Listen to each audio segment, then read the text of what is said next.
estaba diciendo que es un gozo nuevamente volvernos a reunir. Bienvenidos todos y todas.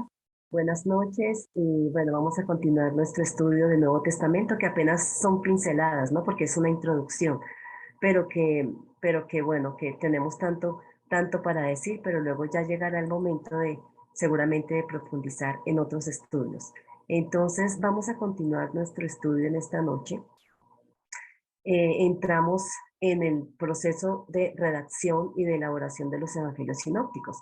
Y justamente hace 8 días, bueno, antes de esto quería decirles que estuve revisando el aula virtual o la plataforma y bueno, gracias a quienes participaron en el foro de esta semana, que pues no era un foro obligatorio, pero gracias porque nos enriquece muchísimo. Entonces, solamente como por complementar, habíamos dicho allí en el foro que miráramos el bautismo de Jesús, esa unidad literaria del Evangelio de Marcos, donde nos habla en el capítulo 1 de los versículos 9 al 11, donde nos habla del bautismo de Jesús, y también dijimos que lo comparáramos o leyéramos Isaías 42 y los siguientes versículos para que pudiéramos responder en el foro u opinar en el foro con respecto a cómo se entiende el bautismo de Jesús en el Evangelio de Marcos en este caso, justamente con la cita que se hace de Isaías. Entonces, mirando todas las respuestas, solamente quiero, ustedes ya lo dijeron todo, ¿no? Interesantísimo todo lo que ustedes aportaron allí en el foro,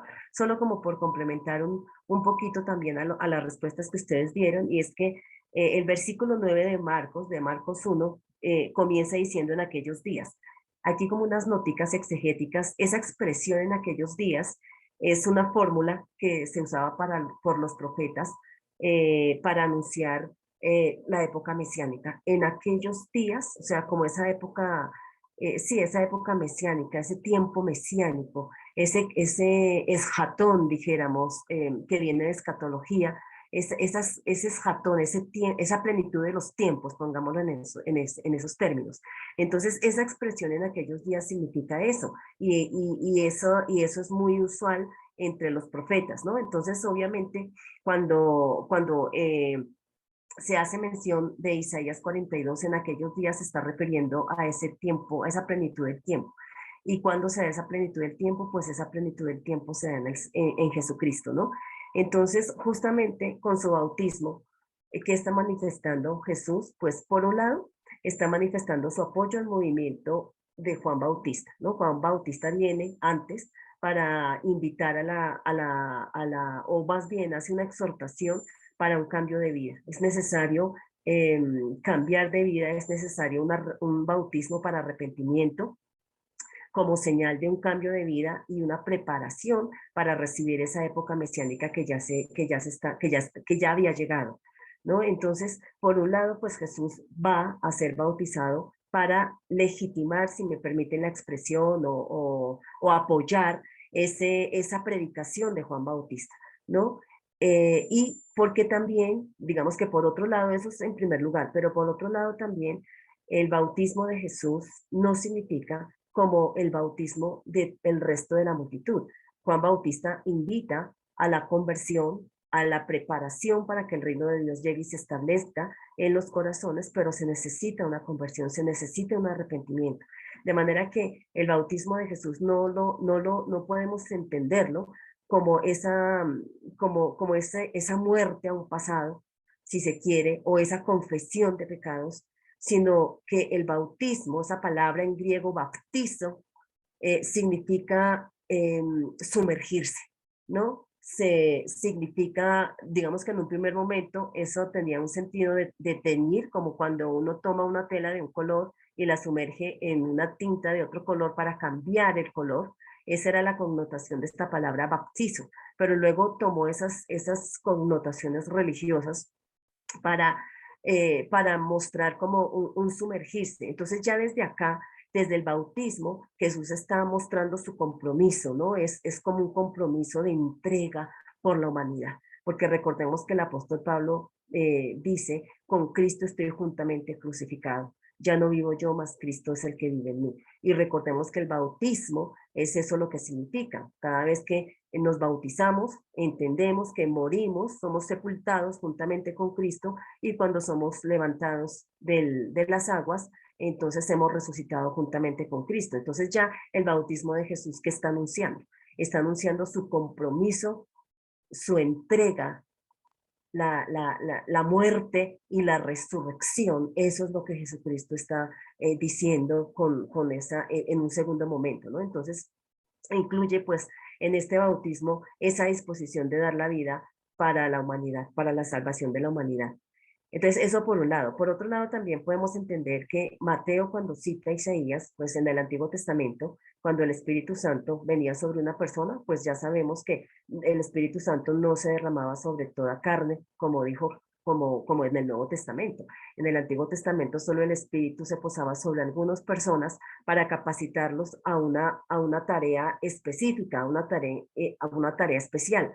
Pero también en Isaías 11, 2 y siguientes, pues se hablaba del Mesías, cómo ese Mesías recibiría una especial plenitud del Espíritu de Dios. Pero también Isaías 42, esa otra cita que leímos, también la recibe el siervo de Dios, ¿no? El siervo de Yahvé o el siervo de Jehová. Y justamente, ¿qué está haciendo Mateo? Mateo está mirando hacia atrás y está mirando en Isaías 42, está haciendo una lectura cristológica y está diciendo, en otras palabras, no lo dice de manera tan textual, ¿no? Pero sí realmente es de Isaías 42, porque ¿qué está mostrando? Mateo está mostrando que el siervo de Yahvé o el siervo de Jehová, pues es Jesús, ¿no? Por otro lado, las palabras de esa voz celestial, este es mi hijo amado, que viene del cielo, también hay una evocación a dos pasajes del Antiguo Testamento. No son citas estrictamente y literalmente sacadas, pero es una evocación por un lado del Salmo 2:7, como hijo amado, este es mi hijo amado, el hijo amado de Dios, pero en la segunda parte también Isaías 42:1, donde se habla del siervo de Yahvé, ¿no? Dios ha puesto en él su complacencia, o sea, Dios lo ha elegido. Todo lo que lo que Marcos está mostrando con esta citación es que Jesucristo es ese siervo de Yahvé anunciado por el profeta Isaías. Él es el elegido, él es el ungido en quien descansa la plenitud del Espíritu de Dios. Es todo lo que está mostrando Marcos con esta cita de Isaías 42:1. Entonces, eso es lo que Marcos está mostrando, solamente por complementar un poquito las respuestas que ustedes dieron en el foro. Entonces, bueno, quería socializarlo y retroalimentarlo también aquí de manera oral. Entonces, así las cosas. Entonces, ahora sí, continuamos con nuestro estudio. Pues bueno, entonces hace 8 días hablábamos del proceso de redacción de los evangelios sinópticos y decíamos que según los estudios bíblicos exegéticos, hay un método, uno de los métodos, hay varios métodos, pero hay uno que se llama la crítica literaria. Y la crítica literaria se pregunta hace una crítica de fuentes, es decir, los autores bíblicos, qué fuentes o qué material utilizaron para componer sus escritos. Entonces decíamos hace 8 días, solo para retomar, que según los estudios a finales del 18, siglo XVIII, principios del XIX, es cuando se logra llegar, digamos, aunque sigue siendo hipótesis, pero por ahora es la hipótesis más aceptada entre los exégetas, es que Marcos es el primer evangelio, es el más corto de los 3 evangelios sinópticos, pero Marcos es el primer evangelio. Entonces, de este material que Marcos tiene, pues Mateo hace uso, Lucas hace uso, y cada uno por su parte también tiene sus propias fuentes, ¿no? Y también hay una fuente que probablemente utilizan Mateo y Marcos, que es la fuente que se conoce en los dichos de Jesús, o también se identifica con Q. Entonces, desde ese punto de vista, la hipótesis que hoy más se acepta es que hay dos fuentes, se llama la teoría de las dos fuentes. Entonces, es Marcos y Q como dos fuentes para Mateo y Lucas, pero a su vez Mateo tiene su propia fuente porque hay cosas que están en Mateo que no están en los otros dos evangelios, y también hay algunos relatos en Lucas que no aparecen tampoco ni en Mateo ni en Marcos. Entonces, ellos tuvieron que haber tenido su propia fuente también, ¿no? Entonces, es la manera en cómo se fueron redactando los evangelios. Entonces, vamos a comenzar por la fuente primaria, por una de nuestras fuentes, que es el Evangelio de Marcos. El Evangelio de Marcos es bellísimo. Bueno, realmente todos son muy lindos, pero vamos a hablar. Marcos, según la crítica literaria también, pues el autor, ¿quién sería? El autor tuvo que haber sido un judío, seguramente helenista, es decir, que no habitaba Jerusalén, sino que probablemente por todos esos problemas políticos que Israel tuvo a lo largo de su historia, tuvo que salir y habitaba seguramente alguna otra región. Ahora, la tradición siempre ha hablado de Juan Marcos. Juan Marcos, recordemos que en Hechos de los Apóstoles nos habla que él también fue compañero de Pablo en el primer viaje y ya después cuando él quiso volver con Bernabé nuevamente a iniciar un segundo viaje, o sí, un segundo viaje, Marcos ya no quiso llevar a Marcos porque Marcos en su primer viaje los abandonó, se devolvió, digamos, ¿no? Los abandonó, entonces Pablo estaba un poquito molesto por eso. Entonces, ese sería este Marcos. Este Marcos es muy próximo a Pedro. Entonces, hay algunos que plantean que este evangelio es de tradición petrina, porque Marcos, este Marcos, recogería la tradición, es decir, recogería la predicación de Pedro y la pondría por escrito. Entonces, por eso entre los estudiosos se piensa que Marcos, igual eso mismo pasa con Mateo, son dos evangelios de tradición petrina, ¿no? De hecho, Pedro es muy importante y se resalta la figura de Pedro de manera importante en Marcos y en Mateo también. Entonces, bueno, ¿qué más podemos decir? ¿En qué fecha más o menos se pudo haber escrito Marcos? Como hemos venido diciendo, pues Pablo es el primer testimonio escrito, pero de los evangelios Marcos estaría más o menos en torno al 65 y 70. No podemos dar una fecha exacta porque es muy difícil, pero a partir de los mismos datos del evangelio, a partir del vocabulario que utiliza, de las palabras latinas que utiliza, del mismo contenido, los estudiosos llegan a la conclusión que más o menos por esta época sería antes de la destrucción del templo del año 70. Ahí estaría Marcos. Entonces, eso es importantísimo. Nosotros diríamos, bueno, ¿para qué? ¿Por qué tenemos que hablar de autor? ¿Por qué tenemos que hablar de más o menos la fecha en que ha sido escrito un libro? ¿Por qué tenemos que preguntarnos por los destinatarios? Pues eso es importantísimo. Necesitamos conocer el contexto para entender el contenido de un libro. Entonces recordemos que una pista exegética, una pista de interpretación que también hemos venido aprendiendo aquí durante este estudio de introducción a la Sagrada Escritura es que cuando yo hablo la Biblia para leerla, claro, es la palabra de Dios y la palabra de Dios nos habla a todos, en todos los lugares, donde quiera que estemos. Él habla a nuestras vidas, a nuestras existencias, Él nos transforma, Él nos cambia, Él nos consuela, nos exhorta, nos aconseja. La palabra de Dios es la palabra de Dios.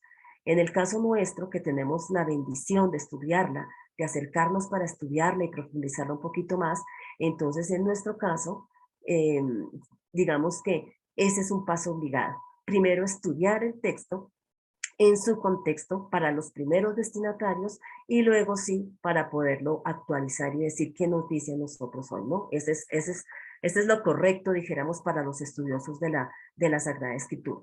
Entonces, si este evangelio está en torno al 65 y al 70, estaríamos pensando que la iglesia está en un tiempo de persecución. ¿Cuál es el lugar en que probablemente estaba esta comunidad? Bueno, también hay varias hipótesis, pero hay una que probablemente indicaría, es como la más, como la que se inclinan más, pues, sería en Roma. Entonces es una comunidad que está en Roma y para esta época está Nerón, un emperador que persiguió a la iglesia en Roma, ¿no? Que recordemos que él, pues por sus deseos de poder, él quería, digamos que destruir a Roma para volverla a construir de acuerdo a sus propósitos políticos. Entonces él se ideó incendiar a Roma y le echó la culpa a los cristianos, porque los cristianos para esta época ya se están haciendo sentir en la sociedad.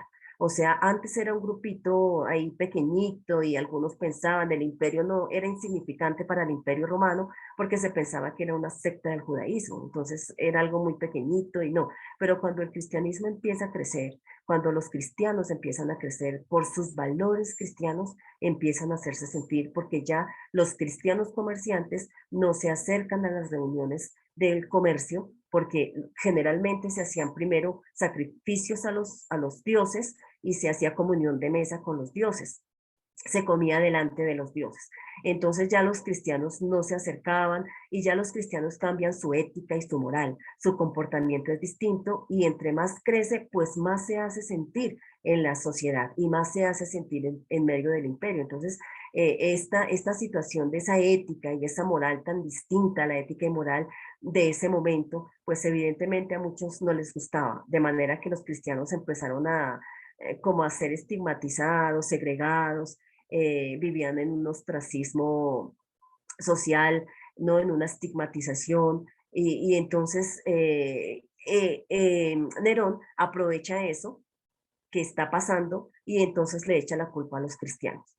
Los cristianos sufren persecución, son llevados al Coliseo romano, son puestos, expuestos para que mueran por las bestias, pero también di cuenta la historia que Nerón tomó a muchos cristianos y vivos, los empaló y los quemó para que fueran antorchas en su palacio.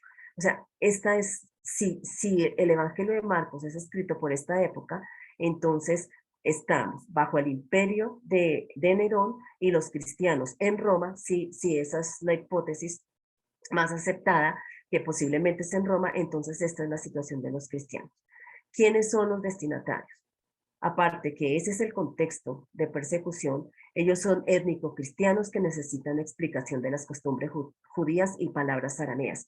Por eso nosotros encontramos en el Evangelio de Marcos que el autor siempre explica las costumbres, porque sus destinatarios no son judíos convertidos al cristianismo, sino son gente que ha estado en el paganismo y que se ha convertido al cristianismo, entonces no conoce mucho de las costumbres judías. Y eso lo obtenemos mucho en Marcos. Eso, por ejemplo, es un dato para los estudiosos y decir, bueno, ya por lo menos sabemos eh, que, que estos destinatarios no son judeocristianos, aunque las comunidades, todas las comunidades eran heterogéneas, ¿no? De todas maneras, no podemos descartar que hayan habido judíos también dentro de esta comunidad, pero en su mayoría era gente venida del paganismo. Entonces, eh, eh, tenemos también la finalidad. Entonces, si ese es el contexto, pues habría mucho más que decir, pero solamente si ese es el contexto de estas comunidades, ellos estaban desanimados.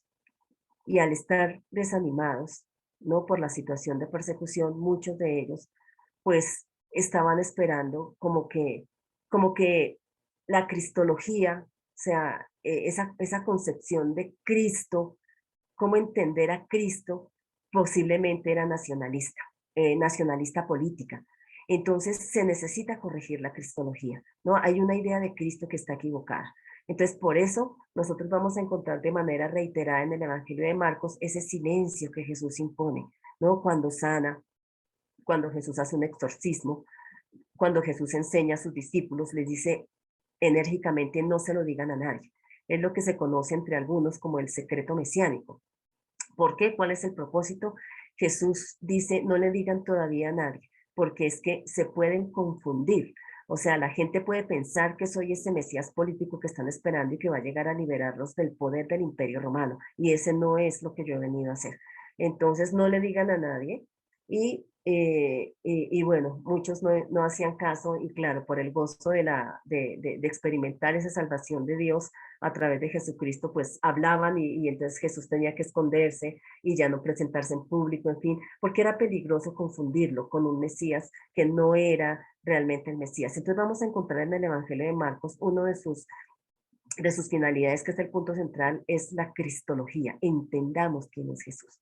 Por eso solamente al final del Evangelio, en boca de un pagano, cuando Jesús está en la cruz, en boca de un centurión romano, levanta sus ojos al cielo y dice, este verdaderamente es Hijo de Dios. Solamente en la cruz era posible revelar la identidad de Jesús de Nazaret. a todos los demás, porque en la cruz estaba dando la vida para salvar a la humanidad. Entonces, realmente este es hijo de Dios, ¿no? Entonces, esa es una de las cuestiones o de los propósitos del Evangelio de Marcos. Por otro lado, es mostrar que Jesús es el Evangelio, es decir, es la buena nueva, es la buena noticia, es el Mesías que proclama el reino tan esperado por Israel, ¿no? ¿Cuándo va a llegar el Mesías, la época mesiánica, para que nuevamente se restaure el reino de Israel? Pues ese momento había llegado. Entonces Jesús viene a proclamar ese reino. Aparte de eso, otro de los propósitos del Evangelio de Marcos es mostrar que Jesucristo es Hijo de Dios. ¿Cómo? Pues el Evangelio comienza diciendo, principio del Evangelio de Jesucristo, Hijo de Dios. Y termina nuevamente en la boca del centurión, este verdaderamente es Hijo de Dios. Eso es lo que se llama en exégesis una inclusión o un paréntesis literario, es decir, que tanto como inicia el Evangelio como termina con esas mismas expresiones el Hijo de Dios, eso indica que al interior, en todo su desarrollo, nos va a mostrar que Jesucristo es Hijo de Dios, pero no un Hijo de Dios como los demás somos hijos de Dios, sino un Hijo de Dios en naturaleza. O sea, tiene una filiación divina con el Padre, ¿no? Entonces, y eso lo vamos a ver, eso siempre bueno, lo vamos a ver, no en este curso, pero más adelante, seguramente en cursos de profundización, eso se ve cuando se lee todo el Evangelio de Marcos. Entonces, solamente Jesús hace o tiene acciones que Yahvé hace en el Antiguo Testamento, solamente, ¿no? Y entonces va mostrando de manera paulatina. Por eso todavía no digan nada hasta que se vaya comprendiendo quién es Jesús, ¿no? Por eso los discípulos allá en esa barca, cuando Jesús calma la tempestad, ellos se preguntan, pero ¿quién es este que hasta los vientos lo obedecen? Solamente Yahvé tiene poder sobre los vientos y sobre el mar, ¿no? Entonces, es como ir descubriendo poco a poco esa identidad de Jesucristo y pues es hijo de Dios, ¿no? Ese es otro de los propósitos y finalidad de Marcos. Y luego también, por último, pues Jesús crea el discipulado, ¿no? El discipulado de Marcos es interesante, es muy bello también, porque en el momento en que Jesús llama a sus discípulos y empieza a caminar con ellos, les empieza a predicar del reino y empieza los exorcismos y las curaciones que Jesús hace son signos de que el reino ha llegado. No, no solamente son sanaciones por sanaciones, sino son signos, señales de que el reino ha llegado porque Jesús se interesa por la integralidad del ser humano, no solamente por una curación externa y ya, sino que los reintegra a la sociedad, los perdona, los dignifica, los hace presentes, los llama, los reconoce, y es lo que es el reino de Dios que está llegando y que ha llegado, ¿no? Entonces, además, las disputas que tiene con los que van de Jerusalén siempre a contradecirlo, todo eso es reino de Dios. O sea, el reino de Dios es aquel que está en contra de un nacionalismo, de quizás a veces que se utiliza la religión para subyugar o para manipular. Jesús viene a decirles, no, estamos leyendo mal la ley. Estamos leyéndola mal, vayamos al espíritu de la ley. Todo eso es reino de Dios. Entonces, es interesante, eso es lo que Marcos nos da. Entonces, aquí en esta diapositiva siguiente, pues tenemos un poquito el contenido de Marcos, ¿no? La preparación en el capítulo 1, incluye el ministerio de Juan, el bautismo de Jesús, la tentación de Jesús, que es muy chiquitica, muy cortita en el Evangelio de Marcos con respecto a Mateo y a Lucas. Aquí realmente no nos cuenta todo el relato de la tentación, sino solamente algo muy pequeño en 2 versículos, de hecho, solamente. Y el interés de Marcos es mostrar cómo él ha venido a luchar contra los poderes del mal, a vencer más bien los poderes del mal. Entonces, luego viene la proclamación del capítulo 1 hasta el 8. Él habla de su pasión, lo que va a suceder en su pasión. Luego, pues, va a entrar, entonces, la primera parte del ministerio de Jesús, pues, está en Galilea, hasta el capítulo 9, y luego en el capítulo 10 empieza él a subir hacia Jerusalén. Y todo el capítulo 9 es cortico en Marcos, nos muestra la subida a Jerusalén y ya en el capítulo 10, perdón, está toda la subida y luego ya en el 11 hasta el final, hasta el 16, pues Jesús entra en Jerusalén, ¿no? Y llega a purificar el templo, hay debates con los líderes religiosos y culmina pues en el arresto, juicio, muerte y resurrección del Señor. Pero lo interesante es que en el capítulo 16, versículo 8, termina Jesús resucitado diciéndole a las mujeres, díganle a mis hermanos que los espero en Galilea. Y uno diría, ¿por qué en Galilea? Claro, porque Marcos invita a que los discípulos, o sea, por eso hablábamos del discipulado, regresen a Galilea, dice, y allí los veré, porque es a partir de Galilea que ellos van a empezar a caminar el mismo camino que su maestro, y ahí va a ser su seguimiento. Y es posible que lleguen a la muerte. Jesús llegó a la cruz y entonces recordemos el contexto en el que está la comunidad de Roma, la comunidad de Marcos, y entonces muchos estaban muriendo. Entonces eso le daría mucha fuerza a las comunidades para decir, no importa que tenga que dar la vida, pero ese es el seguimiento del maestro. Pues ese es Marcos así a grandes rasgos.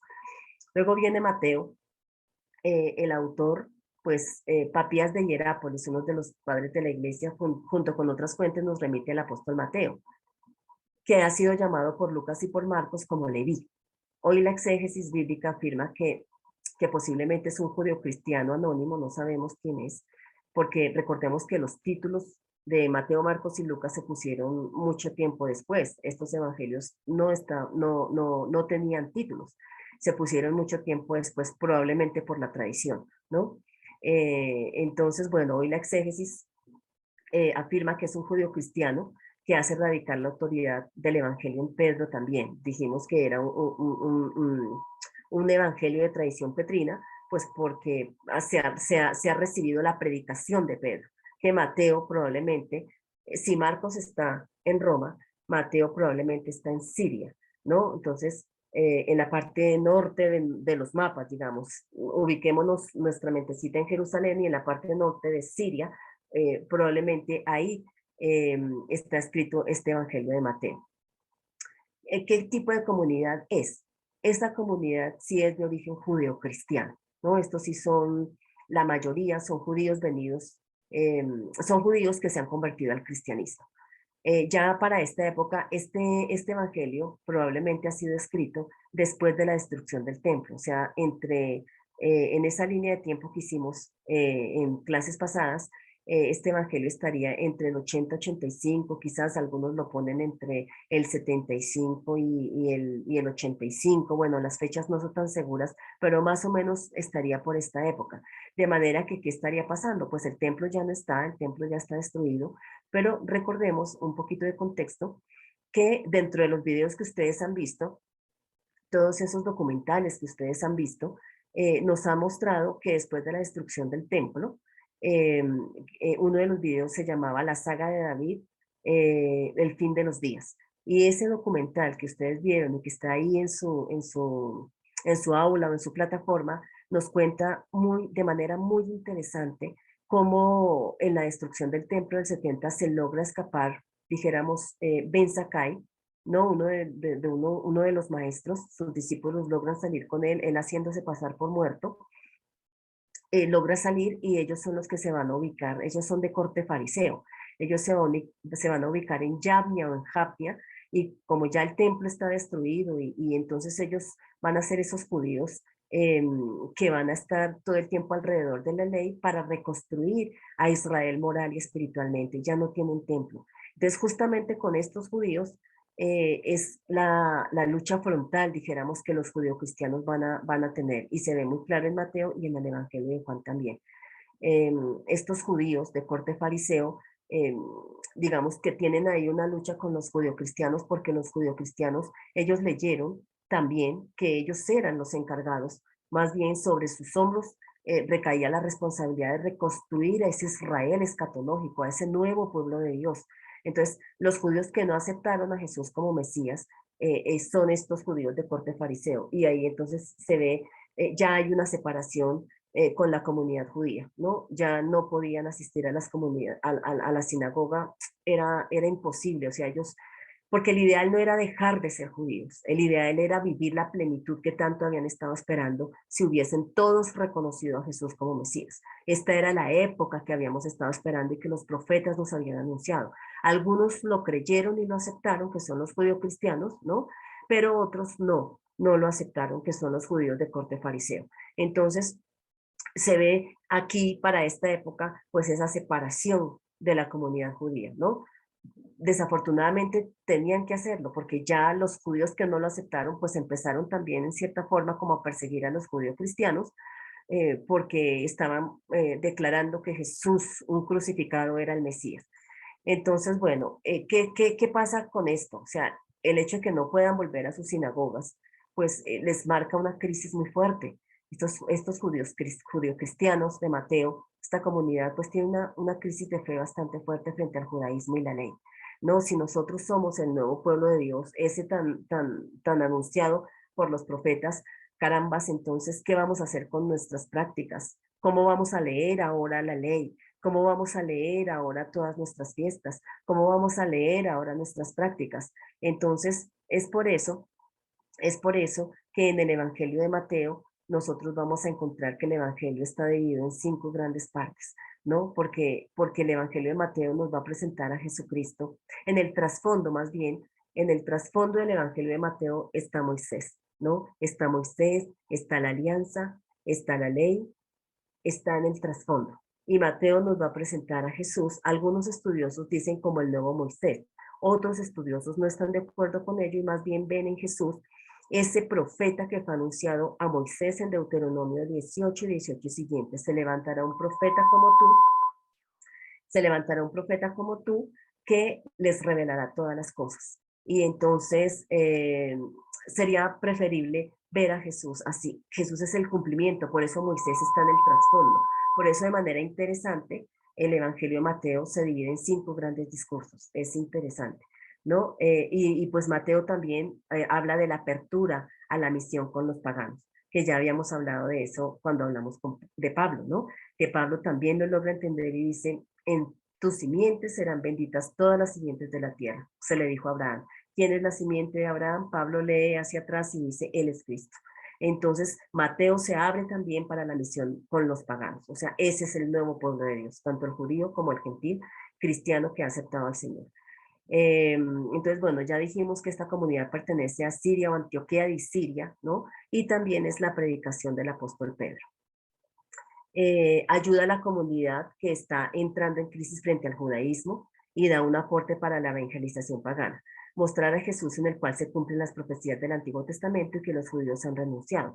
También es interesante ver que Mateo cita mucho el Antiguo Testamento y su frase, así en español, su frase por excelencia, esto se dio o se hizo o se dijo para que se cumpliera lo dicho por el profeta tal. Eso es muy característico de Mateo, porque Mateo está escribiendo para judeocristianos, de manera que les está mostrando que en Jesucristo se cumplen lo anunciado, las profecías pues, del Antiguo Testamento. Entonces el contenido de Mateo, por un lado, pues está la preparación de los capítulos 1 al 4, que incluyen los relatos de la infancia, que incluye el ministerio de Juan Bautista, el bautismo de Jesús y la tentación de Jesús, que esa sí es más larga. En Mateo es más larga. Bueno, luego, como les decía, estos son las 5 grandes partes en las que se divide el Evangelio de Mateo. La primera es ha llegado el reino de Dios en los capítulos del 5 al 9.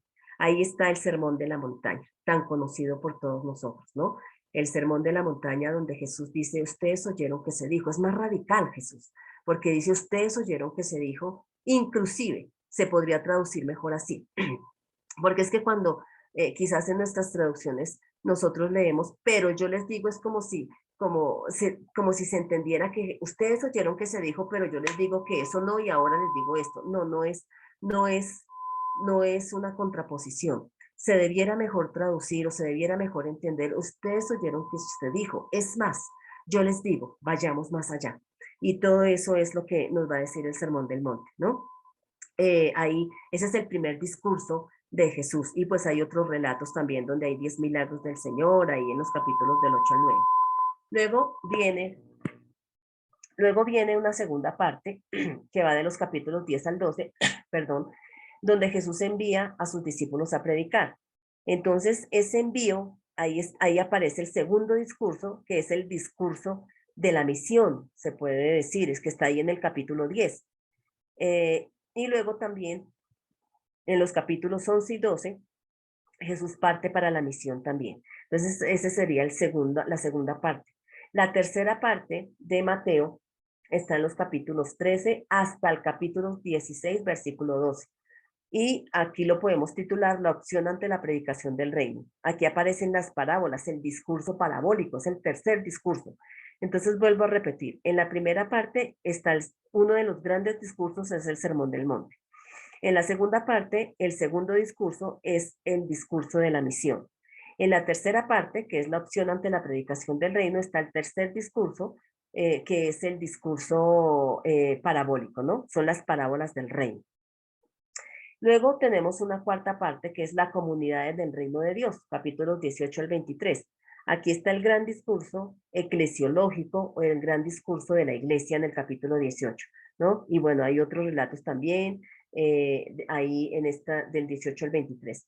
Pero el quinto discurso y el último que estamos llamando la inauguración del reino de Dios en el misterio pascual, que iría de los capítulos 24 hasta el final 28, tenemos el último discurso, el quinto discurso, que es el discurso escatológico, ¿no? Que es el anuncio de la venida definitiva del reino de Jesús en los capítulos 24 y 25. En un estudio más de profundización, ustedes pues ya entrarán a este discurso escatológico que también se ha maltratado un poco en su interpretación. Pero bueno, entonces es interesante. Este es el Evangelio de Mateo a grandes rasgos. Luego viene, no podemos hablar, bueno, podemos hablar de Lucas solito, pero es importante que hablemos siempre de la obra lucana.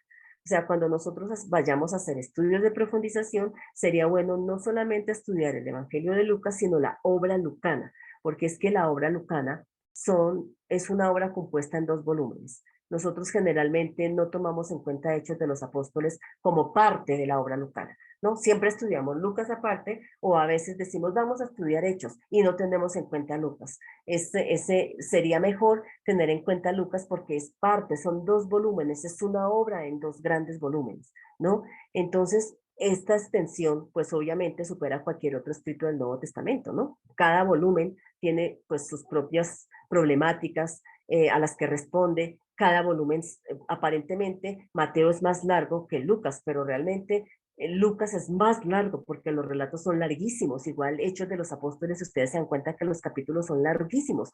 O sea, es una obra que su extensión supera cualquier otra del Nuevo Testamento, ¿no? Entonces, bueno, es el único evangelio que tiene una continuación.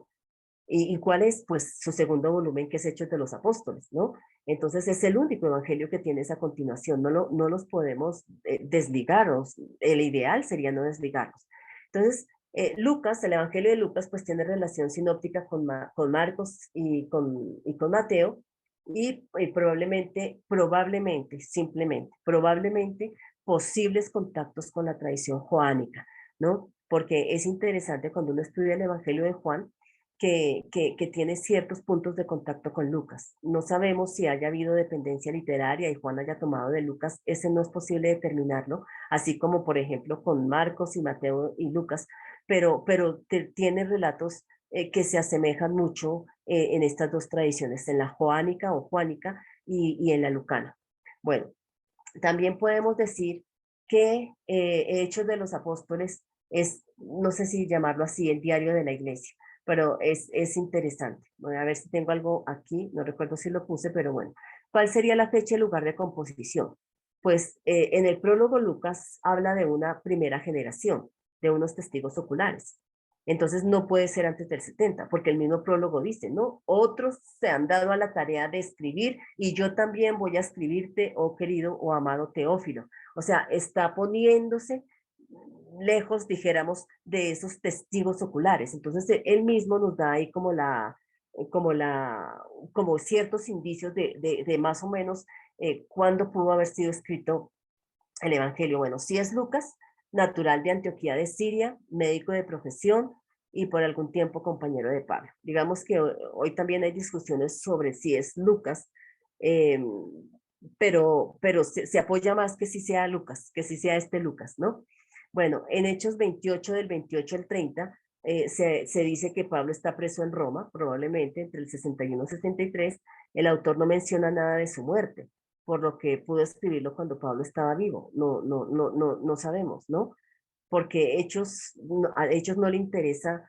Fíjense que Hechos de manera interesante no nos muestra qué pasó con Pablo y qué pasó con Pedro. No nos muestra, porque ellos son los 2 grandes protagonistas del libro. En un primer lugar, Pedro, ¿no? pero después Pedro desaparece de escena y empieza Pablo su predicación entre los gentiles.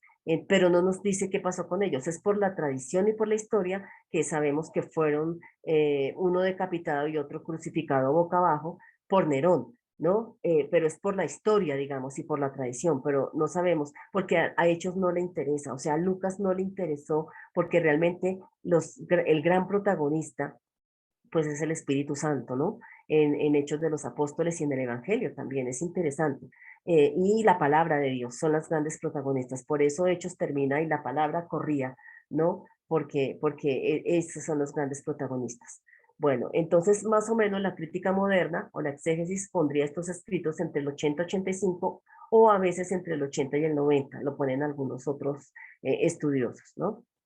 Bueno, en cuanto al lugar, se han propuesto muchos, probablemente Acaya, Beocia, Roma, no se sabe exactamente, probablemente son comunidades del Asia Menor, pero sí, no es Palestina, ¿no? Porque el autor muestra como no tener mucho conocimiento en Palestina y en los lugares geográficos. Entonces, por eso es que se piensa que no fue en Palestina. Probablemente son comunidades del Asia Menor, ¿no? Comunidades paganas, digamos, convertidas al cristianismo en Asia Menor. Entonces, son pagano-cristianos. Esta obra lucana, tanto el primer tomo como el segundo, están dirigidos a un Teófilo que pudo haber sido judío y probablemente dicen los que saben que probablemente él financió, dijéramos, también esta obra, ¿no? Pero que Teófilo pues también significa amigo de Dios, por lo tanto pues sería escrita seguramente no solo para Teófilo, sino para toda esta comunidad que necesita ser ella, digamos que se han convertido, pero ahora se necesita hacer una profundización en la fe. Y eso es lo que Lucas se propone. Quiero profundizar. O sea, ustedes han escuchado y otros han escrito. Ahora yo me propongo volver a escribir, hacer una investigación exhaustiva, pero el propósito es que profundicemos en ese querigma, en ese mensaje, pasión, muerte y resurrección de Jesucristo, ¿no? Y entonces quiere pues afirmarlos también en la fe. Entonces, bueno, su interés por abrir a los paganos la salvación, la intencionalidad de Lucas, pues es la garantía de la historicidad de los hechos que va a contar, ofrecer a Teófilo y a sus lectores las enseñanzas de Jesucristo, ¿no? Ahora, que las enseñanzas y la práctica de la iglesia estaba enraizada en el tiempo de Jesús. Por eso es interesante que cuando uno estudia Hechos de los Apóstoles, no es como un grupito religioso ahí que surgió de la nada quizás o de la noche a la mañana, no. Es la iglesia que está enraizada en el ministerio de Jesús, ¿no? Eso es interesante que lo muestra. Bueno, pretende robustecer a sus lectores en la fidelidad a esa práctica y a esas enseñanzas, ¿no? Su garantía es doctrinal y didáctica, ¿no? Por eso les garantizo lo que voy a escribir, es doctrinal, pero también es de enseñanza. Explica cómo la salvación de Dios enviada a Israel en la persona de Jesús se ha difundido como palabra de Dios entre los paganos. Eso va a decir Hechos 1:8, ¿no? Contenido de Lucas. Bueno, quiero decir una cosa aquí antes de pasar al contenido así de manera rápida. Es que miren, Lucas presenta, no lo puse aquí en las diapositivas, pero se los voy a decir, miren. Lucas, o sea, Lucas presenta el propósito salvífico de Dios como en tres fases. Y él habla del tiempo de Israel, del tiempo de Jesús y del tiempo de la iglesia. Entonces, el tiempo de Israel, ¿dónde aparece? Aparece en el Evangelio en los relatos de infancia, capítulos 1 y capítulo 2, porque allí aparecen varios personajes como Simeón, Ana, aparece también pues María, ¿no? Y estos personajes que son tan importantes para el pueblo de Israel, que ellos están ahí justamente puestos esperando que llegue ese momento, no esperando que llegue ese momento y cuando se le es anunciado a la Virgen María la concepción de Jesús y también está Isabel allí, ¿no? Son personajes importantes. Y luego cuando lo llevan al templo y cuando Ana lo ve, la profetisa Ana, y cuando Simeón lo ve, dice, mis ojos han visto la salvación. O sea, como que aquí está el tiempo de Israel. Es decir, en el tiempo de Israel el Espíritu de Dios ya había anunciado esa salvación. Y por eso estos personajes que aparecen acá en los relatos de infancia representan, son los representantes del tiempo de Israel, que han visto con sus ojos el momento que este momento tan anhelado ha llegado. Entonces, el Espíritu de Dios está ahí y por eso se va a manifestar de manera muy interesante en algunos personajes, ¿no? Entonces, en María, en Isabel, ellos son llenos del Espíritu, luego en Simeón, ¿no? Luego viene también Ana, llenos del Espíritu, y es como el Espíritu está ahí en el tiempo de Israel también, pero solamente en algunos personajes. Luego, después del capítulo 2, vienen el capítulo 3 y 4, que son 4 hasta el 12, hasta el versículo 12, que son como esos capítulos de preparación, ¿no? Donde también viene pues el Juan Bautista, viene la tentación de Jesús también, vienen como esos relatos de preparación para el ministerio, y en el capítulo 4, 12, hasta el final del Evangelio, entonces es el tiempo de Jesús. Entonces recordemos, el tiempo de Israel, relatos de infancia, luego el tiempo de Jesús, que es todo el resto del Evangelio, capítulo 4, 12, hasta el final, porque el Espíritu de Dios, de manera muy importante también, está todo el tiempo en el misterio de Jesús, ¿no? Entonces, ese es el tiempo de Jesús, donde se concretiza ese plan que había anunciado en el tiempo de Israel Dios, ese plan de salvación que Dios había anunciado. Entonces, en el Evangelio aparece el tiempo de Jesús, donde se concretiza ese reino que Jesús viene a predicar, y por eso se llama el tiempo de Jesús. Pero no termina ahí. Hay una tercera fase, si me permiten, es Hechos de los Apóstoles, donde ahora el tiempo de Israel, el tiempo de Jesús, y Hechos de los Apóstoles es el tiempo de la iglesia, donde el Espíritu Santo sigue siendo protagonista, y ahora se cumple la profecía de Joel en Hechos 2, que dice: derramaré mi espíritu sobre toda carne, y sobre toda carne fue derramado en Hechos 2, pero también entre los samaritanos, pero también entre los paganos, para decir que de los dos pueblos hizo uno. Ahí está el Israel escatológico, y ahora el Espíritu desciende sobre todos, ya no sobre algunos, como en el tiempo de Israel, sino sobre todos, y ahí empieza la iglesia, digamos. Entonces sigue Dios acompañando a su iglesia a través del Espíritu Santo, y la palabra de Dios corre, y el mensaje se proclama. Por eso es importante siempre ver y estudiar, ese es el ideal, estudiar la obra lucana, Lucas y Hechos. Entonces, bueno, en estas diapositivas, digamos que ustedes las tienen sobre el contenido de Lucas y de Hechos. Yo lo resumí aquí. El contenido de Lucas pues tiene un prólogo, tiene las narraciones de la natividad o relatos de infancia, preparación para el ministerio, como les decía, luego ministerio en Galilea, del capítulo 4 hasta el 9, luego camino hacia Jerusalén, capítulo 9 al 19, y luego el ministerio de Jesús en Jerusalén, que son de los capítulos 19 y 28 hasta el final, hasta el 24. Y el contenido de Hechos de los Apóstoles, pues está el ministerio del Cristo resucitado entre los discípulos, que culmina con la ascensión, está el testimonio de los discípulos en Jerusalén, luego el testimonio en Judea y en Samaria, o Samaria, ¿no? El testimonio entre judíos y gentiles en el territorio de Palestina, en las regiones más distantes. Luego viene la conversión del llamado apóstol de los gentiles, que está narrada 3 veces en Hechos. Luego el trabajo, la labor de Pedro en Libia, Jope y Cesarea. Está la comunicación del evangelio a los helenos por parte de los helenistas también.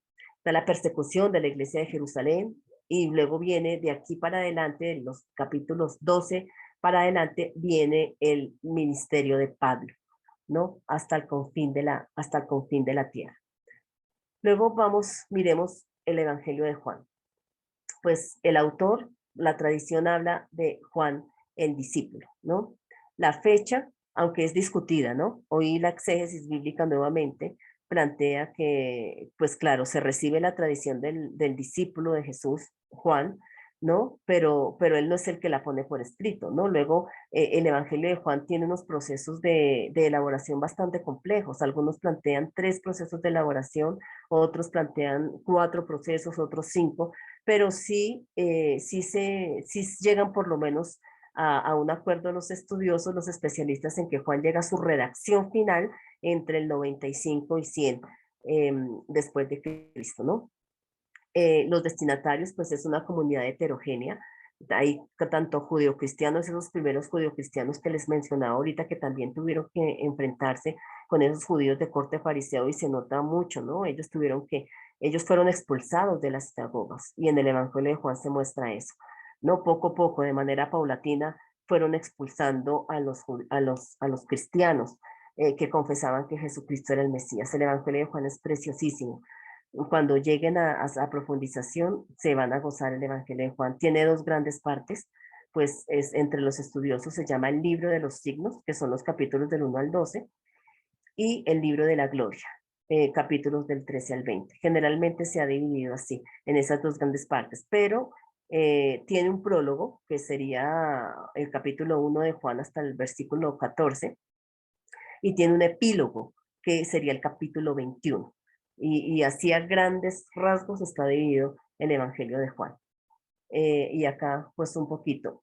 La situación o el contexto de los destinatarios es bastante complejo. Por un lado, están sufriendo como esa crisis de identidad también, ¿no? Por el ostracismo social en el que viven.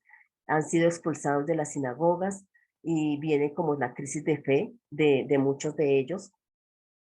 Y no es tan fácil. Por eso en el Evangelio de Juan Jesús cumple todas las festividades, ¿no? Es bello, por eso Jesús cumple todas las fiestas, entonces por eso a la samaritana, cuando la samaritana le pregunta a Jesús, ¿dónde hemos de adorar?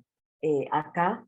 O usted, los judíos, ustedes dicen que en Jerusalén y nosotros decimos que acá en Samaria, o en Samaria, y Jesús le dice, pues ni aquí ni allá, ¿no? Porque quien adora al Señor en espíritu y verdad, ese es el verdadero adorador, porque ahora ya no es un lugar físico, ya no es un lugar físico, sino que Jesucristo mismo es la presencia de Dios, o sea, Dios habita, como decíamos en alguna oportunidad, ahora el templo físico no es el importante, porque ahora Jesús ha reemplazado el templo, Él es donde habita la Shekinah, eso lo dice la Shekinah, la presencia de Dios, la gloria de Dios, eso lo dice justamente el prólogo, hasta el versículo 18, es el prólogo 1 del 1 al 18. Justamente lo dice, Juan es bastante profundo en su teología, su cristología es altísima, es de las más altas del Nuevo Testamento, junto con Colosenses y Efesios, por ejemplo, es una cristología altísima, no de la preexistencia de Jesús, él desde antes estaba con Dios y él era Dios también, entonces es una cristología bastante alta.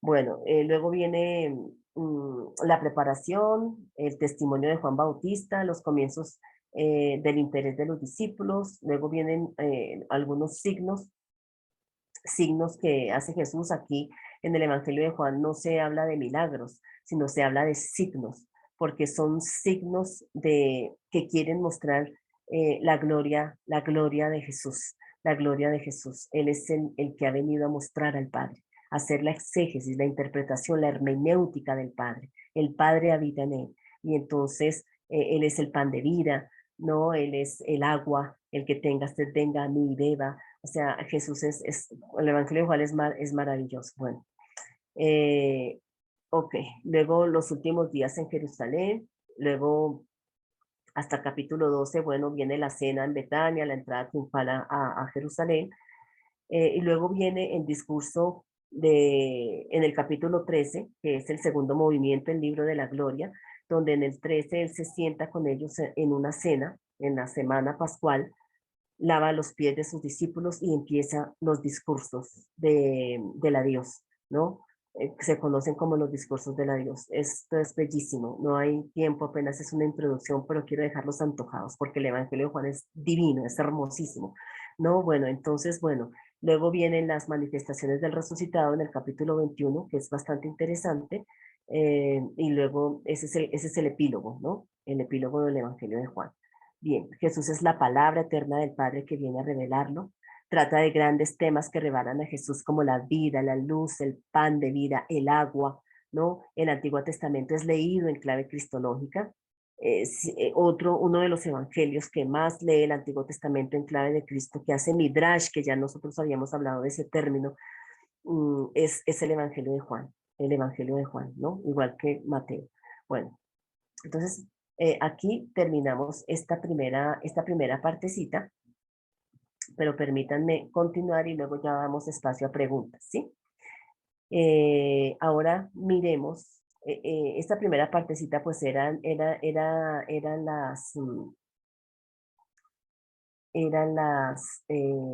permítanme, aquí está, eran aquí está, los evangelios y hechos de los apóstoles. Ahora miremos esas otras cartas que tenemos en el Nuevo Testamento, que están después de las cartas de Pablo. Entonces, aquí tenemos, se llaman cartas católicas o epístolas generales, ¿no? Es una colección distinta, pues, a las cartas del apóstol Pablo, y se llaman cartas católicas. Católico significa universal, o epístolas generales, porque sus características son distintas. Entonces tenemos, recordemos, Santiago, están las dos de Pedro, están las tres de Juan y Judas, ¿no? Y Judas. Aquí vamos a incluir Hebreos, porque digamos que Hebreos no es carta, pero vamos a incluirla pues acá y ya decimos porque bueno. El orden de aparición, así como los tenemos en la Biblia, probablemente se remonta a San Jerónimo, que se ciñe a un origen usado ya en el siglo IV, ¿no? A un orden ya usado en el siglo IV, así como aparece. En Oriente, en donde Santiago era jefe de la comunidad de Jerusalén, por eso es que se comienza como Santiago. Y probablemente ese orden que tenemos ahí coincide con el orden que aparece en Gálatas 2:9, porque ahí se nombran las columnas de la iglesia, digamos. Entonces, por eso, y recordemos que Santiago, el hermano del Señor, pues él era líder en la iglesia de Jerusalén. Por eso, seguramente, no sabemos, pero es posible que coincida con ese orden de Gálatas 2:9, donde está Santiago primero y luego está Pedro, Juan, y luego se pone Judas después, ¿no? Bueno, en Occidente, por ejemplo, ese orden no siempre fue así. En Occidente figuró primero Pedro, pues porque Pedro era más importante aquí, pero finalmente quedó el orden que tenemos. Ahora, ¿por qué se llaman católicas estas cartas? Bueno, como les decía, católico significa universal.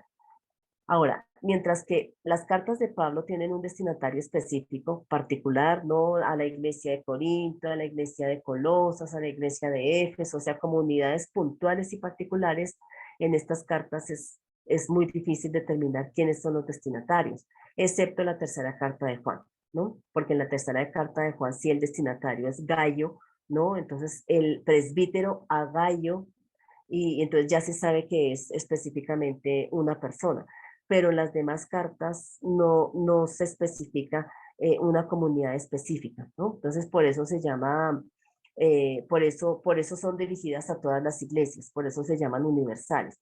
Entonces miremos, vamos a ir mirando algunas características. Entonces al ir a todas las iglesias, entonces se entiende como una carta encíclica, digamos, una carta que gira y que los temas que trata son pertinentes para todas las iglesias, ¿no? Para todas las comunidades.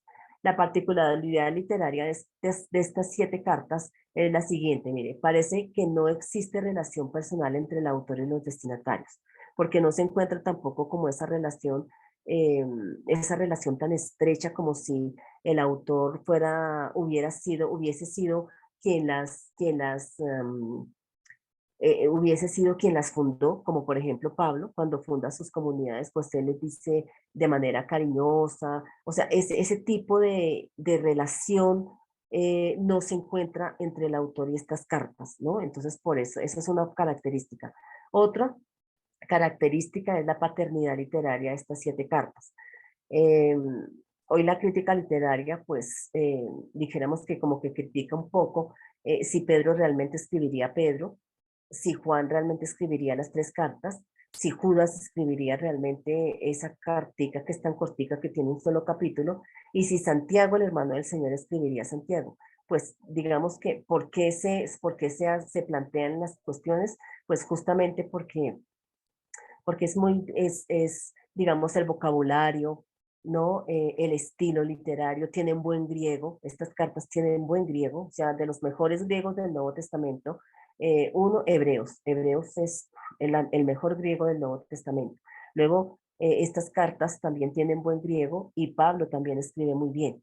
De los peores griegos o sea, todo es griego koiné, es decir, griego común, dijéramos, pero no obstante, aunque es griego común, la morfología y la sintaxis, la manera de redactar es muy buena en Lucas, es muy buena en Hebreos, es la mejor, luego Pablo, y estas 7 cartas también tienen un buen griego. El que no tiene una muy buena construcción gramatical y sintáctica es Marcos, por ejemplo, es muy poquito en vocabulario. El Apocalipsis también tiene muy poco vocabulario. El Evangelio de Juan, aunque tiene una teología muy profunda y muy grande, también tiene poco vocabulario y a veces comete errores ortográficos. Es interesante.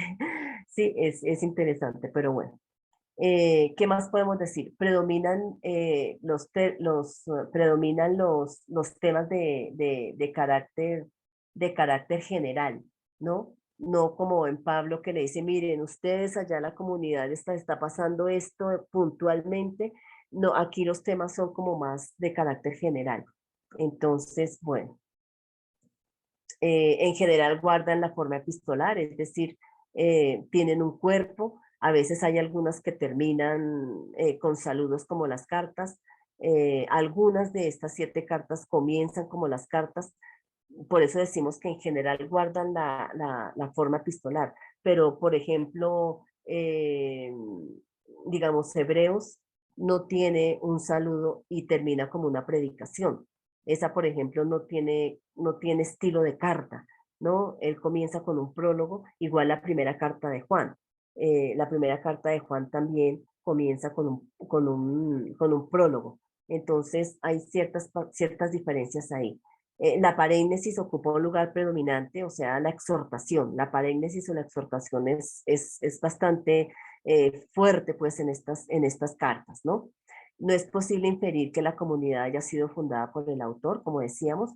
Su género literario grande, grande, es carta de la mayoría de estas 7 cartas, ¿no? Pero como dijimos, hay excepciones, porque la primera carta de Juan y Hebreos no tiene. Predomina lo general, ya dijimos, y lo particular pasa a un segundo plano.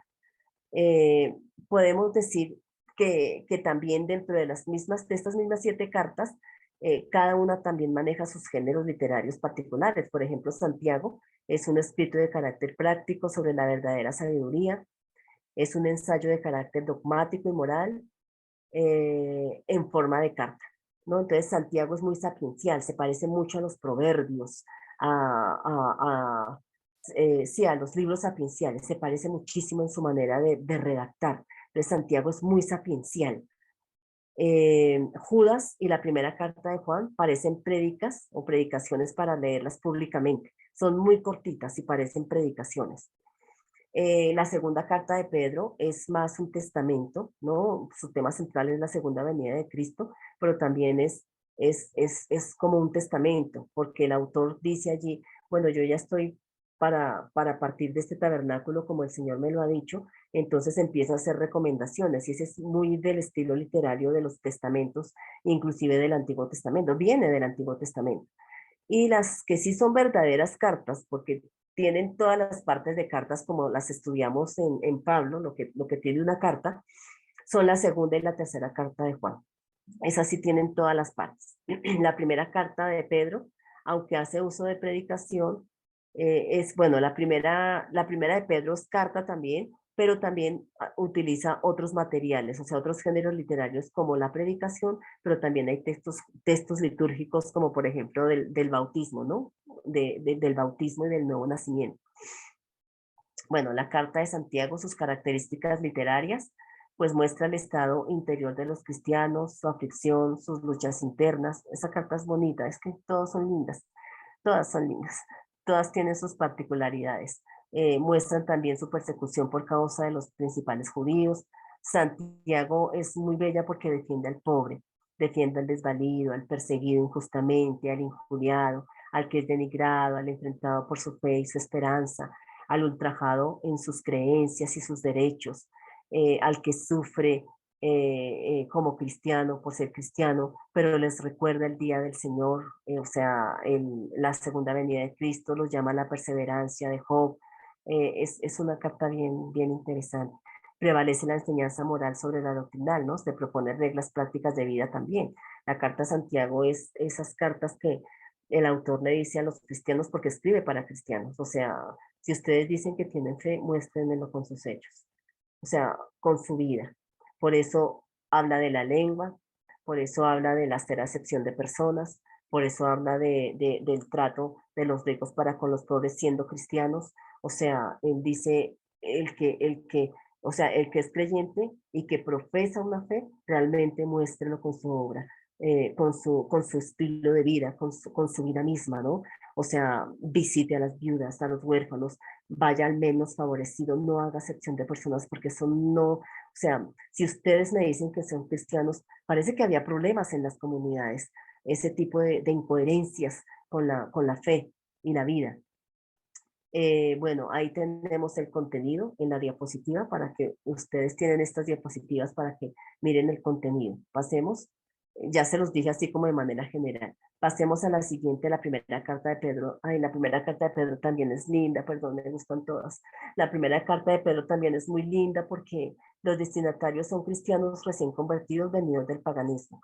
Digamos que esta carta muestra como no se sabe quiénes son los destinatarios, pero son varias comunidades, ¿no? Probablemente el Asia Menor, y son comunidades que por el hecho de ser cristianos sufren. No necesariamente, bueno, algunos, no hay una persecución generalizada del Estado, del Imperio Romano del momento, ¿no? No hay una persecución general, pero ellos sufren por causa de la fe, no solamente del Estado, sino también dentro de sus contextos, por ejemplo, sus familias, algunos los maltratan, los vecinos en el barrio.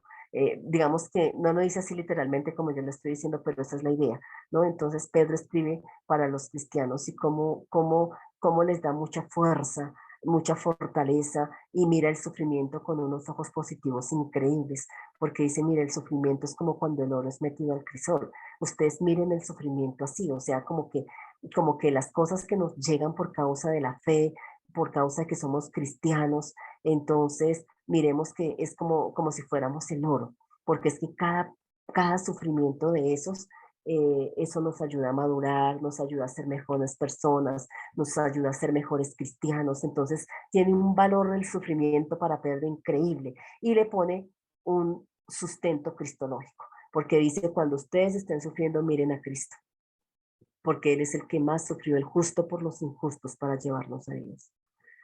Él que era el justo sufrió y afrontó el sufrimiento con valentía.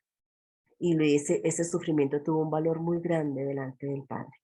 Tanto así que fue reivindicado, fue resucitado, dio vida ese sufrimiento en esa cruz y en esa muerte y en ese sufrimiento, dio vida para la humanidad. Entonces, ese es el fundamento cristológico del sufrimiento del creyente. Entonces, no, es bellísima, la carta de Pedro habla en ese sentido, ¿no? Entonces, pues bueno, aquí que por causa de la política del Imperio Romano, muchos tuvieron que salir, por lo que eran expatriados, pobres, a veces las comunidades eran pobres, eran comunidades rurales, eran marginados pues, por ser cristianos, ¿no? Es la situación general del creyente. Entonces, esa es la primera carta de Pedro y habla cosas muy lindas con respecto a también el amor, por ejemplo. No porque hubiese problemas de amor en estas comunidades, sino les dice, miren, si ustedes que viven en comunidad se aman, ese amor de ustedes, eso les va a dar mucha fuerza para afrontar el mundo allá afuera que no los quiere, ¿no? Que los maltrata.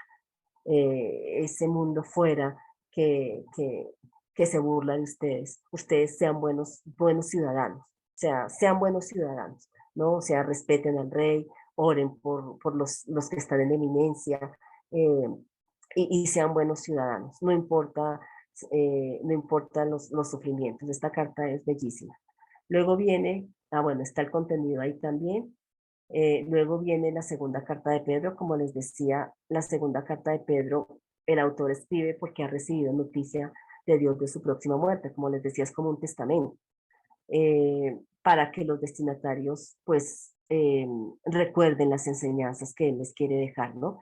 Quiere prevenirlos también del peligro de los falsos maestros, les dice, o sea, disciernan bien los falsos maestros porque hay alguno entre ustedes que están infundiendo la inmoralidad bajo el pretexto de libertad. O sea, no se está entendiendo segunda, este tema, porque el otro tema es la segunda venida de Cristo, pero este tema del peligro de los falsos maestros es un tema que también va a tratar Judas, es el mismo tema.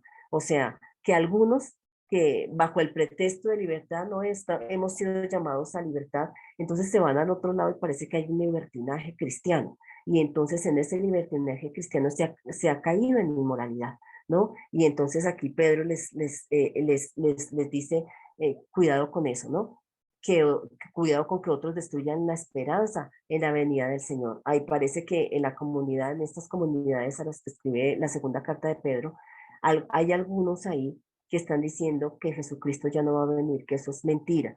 O sea, que se ha demorado tanto, ¿no? Entonces, ¿cómo es que Cristo viene si tanto que se ha demorado y nada que viene y las cosas siguen igual como al principio? Entonces, el autor va a poner unos argumentos bastante interesantes para decirles que no es que no vaya a venir, dice, porque sí somos testigos. Nosotros que fuimos testigos oculares, escuchamos y está citando el texto de la transfiguración. Nosotros vimos la gloria de Jesús.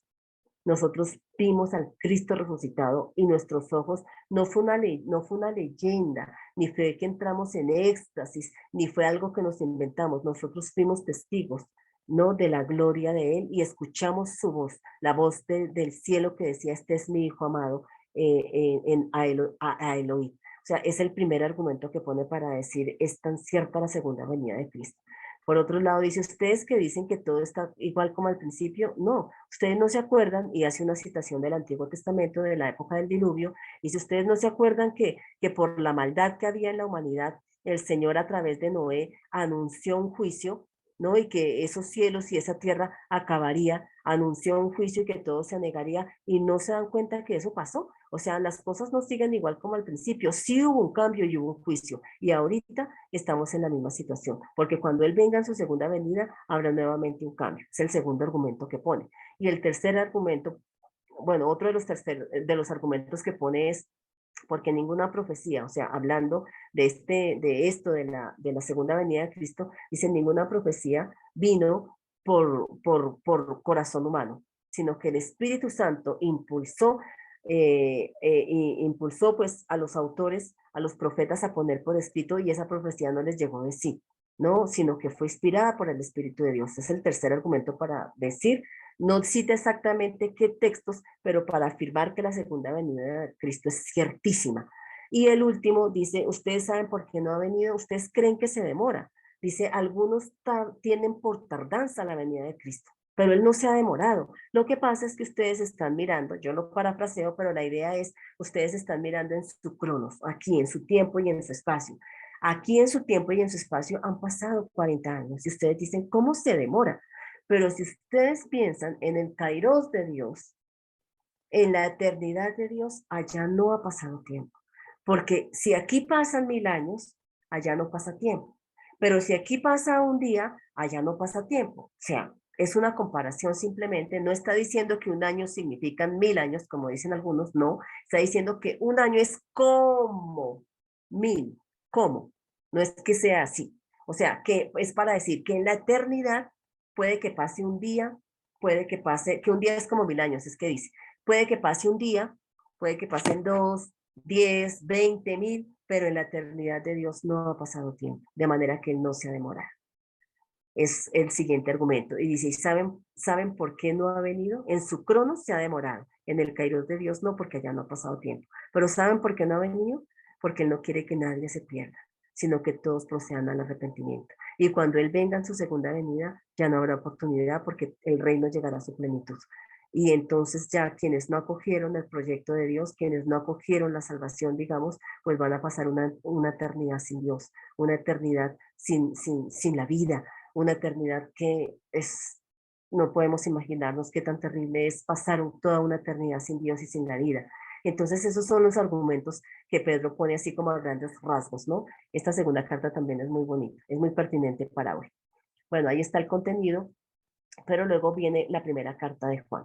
La primera carta de Juan, pues son comunidades con las que el autor mantiene relaciones personales, ahí sí se ve un poquito más de esa relación personal, parece que es gente también convertida que venía de paganismo, probablemente la carta surgió en los círculos de los discípulos de Juan, o sea, en las comunidades juánicas, eran cristianos de Asia Menor, aunque el autor no menciona el lugar ni las personas, por ello se considera universal. Bueno, son cristianos probablemente de segunda o de tercera generación. Entonces hay al interior de la comunidad un error de tipo, bueno, yo no sé si, bueno, pongámoslo así, de tipo gnóstico, aunque los gnósticos propiamente se desarrollan, o sea, el movimiento gnóstico se va a desarrollar del segundo siglo para adelante. Sin embargo, nosotros tenemos que a finales del primer siglo ya hay como un proto-gnosticismo, llamémoslo, ¿no? Entonces, hay algunos que están diciendo que Jesucristo no ha venido en carne. Y entonces son catalogados por el autor como anticristos, ¿no? O pseudoprofetas. Y entonces ese es el tema central de la primera carta de Juan y de la segunda, porque en la segunda también lo va a tratar. O sea, ¿por qué la repetición, dijéramos, de ese tema? Él va a decir, miren, lo que pasa es que la primera carta de Juan, más bien, la primera carta de Juan estaría dirigida como a, como a una comunidad joánica más de ciudad, ¿no? Como una central, llamémosla así. Y entonces ahí está el error muy fuerte, ¿no? Se está interpretando probablemente el Evangelio de Juan de una manera, de esa cristología solamente que queda arriba, o sea, no le estaban dando importancia. Hay un autor que se llama Raymond Brown y que ha escrito mucho, es muy un especialista en Juan, él ya murió, pero es un especialista en la literatura joánica. Y él plantea que este grupo, pues, que estaba ahí en medio de la comunidad y los llama los secesionistas, porque ellos empezaron a leer el Evangelio de Juan como que no le daban importancia ni al ministerio terreno de Jesús ni a su muerte, sino solamente él vino y los que creyeron en él, porque el Evangelio de Juan dice, ¿no? Él vino y los que creyeron en él, pues son salvos. Entonces parece que este grupo, llamado secesionistas, leyó el Evangelio de Juan con esa categoría. Por eso este autor, Raymond Brown, plantea que el Evangelio de Juan se escribe primero y después las cartas. En el Evangelio de Juan no se ve una problemática con los de fuera, perdón, con los de dentro, sino con los de fuera. Mientras que en las cartas sí se ven las excisiones y las divisiones que estaban dentro por esos errores doctrinales, en este caso cristológicos, pues que son gravísimos, ¿no? Y por eso él dice, el que diga que Jesucristo no ha venido en carne, ese es un anticristo. Y entonces, porque se opone al ministerio terreno de Jesús y se pone a ver en su muerte pues la salvación, ¿no? Entonces ese es el error principal que va a trabajar el autor acá en la primera carta de Juan. Para una iglesia parece que es grande, como de una iglesia de una ciudad cosmopolita, probablemente Éfeso. Mientras que la segunda carta de Juan, que trata la misma temática y que tiene un solo capítulo, probablemente está dirigida más a las comunidades rurales, también joánicas, ¿no? Comunidades rurales, ya no de una ciudad cosmopolita, sino quizás del campo, pongámoslo así. Habían comunidades, varias comunidades de tradición joánica y que estaba el peligro que estas mismas ideas llegaran allá. Entonces la segunda carta está dirigida a las comunidades rurales, mientras que la primera probablemente a Éfeso, ¿no? A la iglesia que estaba en Éfeso. Bueno, ahí está el contenido. Como decimos, bueno, la segunda carta de Juan, ya les dije, es el mismo, es la misma problemática de esta cristología. Luego viene la tercera carta de Juan, pues la tercera carta de Juan es chiquita también, solo tiene un capítulo, está la introducción, alaba a Gallo por su conducta y apoyó a los misioneros, tiene una queja contra la arrogancia de Diótrefes y una recomendación a Demetrio también. Aquí parece que Gallo era como un líder, llamémoslo así, de una de las comunidades joánicas. Y Diótrefes parece que era líder de otra de las comunidades joánicas, porque las comunidades joánicas no era solo una iglesia, eran varias comunidades. Y entonces Diótrefes parece que era y que era líder de otra comunidad. Entonces parece que el autor, que se llama el anciano, el presbítero, le había escrito a Diótrefes para que por favor recibiera a los evangelizadores, ¿no? A los que llevaban la palabra, porque esa era una forma de colaborar con la misión. Además que iban recomendados, porque ellos van de mi parte y llevan una carta, dijéramos, van recomendados por mí, por favor, recíbalos con esa hospitalidad, que ese es el que permanece en la verdad, el que también acoge y que acogiéndolo en su casa y cuidándolo, dijéramos, colabora con la evangelización, porque ellos van y evangelizan, pero llegan ahí a ese lugar donde serán acogidos. Parece que Diótrefes es un líder que no quiere reconocer la autoridad del presbítero y quiere como independizarse. Pareciera que esa es como la idea. Entonces, por eso el anciano escribe, ¿no? Y le escribe a Gallo y dice, mire, los misioneros que han venido de allá, ellos dan testimonio de que tú permaneces en la verdad, porque los acoges en el amor, ¿no? Y esa es una de las características del cristiano, o sea, tú los has acogido y me han traído muy buen testimonio. Entonces, cuando yo vaya, pues hablaré personalmente con Diótrefes, ¿no? Entonces, ahí hay como un problema de, si se quiere, de autoridad, ¿no? De liderazgo que ya se empieza a ver también a finales del primer siglo y que es bastante complicado, ¿no?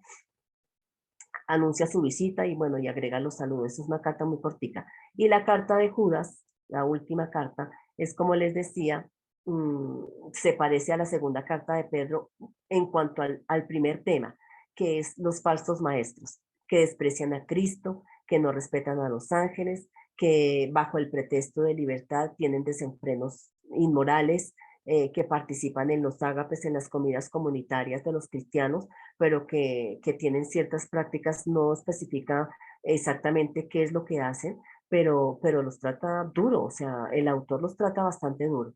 Entonces, el tema de esta carta de Judas es justamente eso, ¿no? Que ellos pues van a incurrir en el juicio divino como pecador, como los pecadores antiguos también.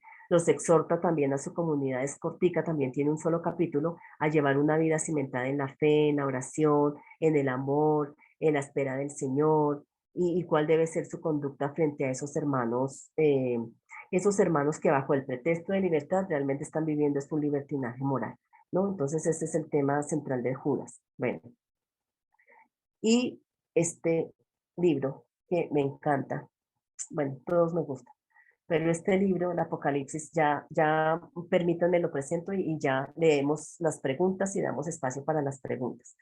Terminamos con el Apocalipsis, como les decía, un libro tan bello, pero que ha sido tan maltratado en la interpretación, porque se ha desconocido el contexto histórico en que fue escrito y el género literario, que es fundamental para poder interpretarlo. Entonces, la fecha fue un periodo de persecución fuertísimo a finales del primer siglo. Como les decía, cuando hablamos del contexto político, probablemente bajo el periodo de Domiciano, la iglesia fue muy perseguida, no solamente en Roma, sino a lo largo de todo el imperio, por causa de su fe. Así que Domiciano estaría como entre el 81 y el 96. Entonces, la vida interior de las iglesias también había tenido mucho cambio, ¿no? Y eso lo vemos por el mensaje a las 7 iglesias en los capítulos 2 y 3.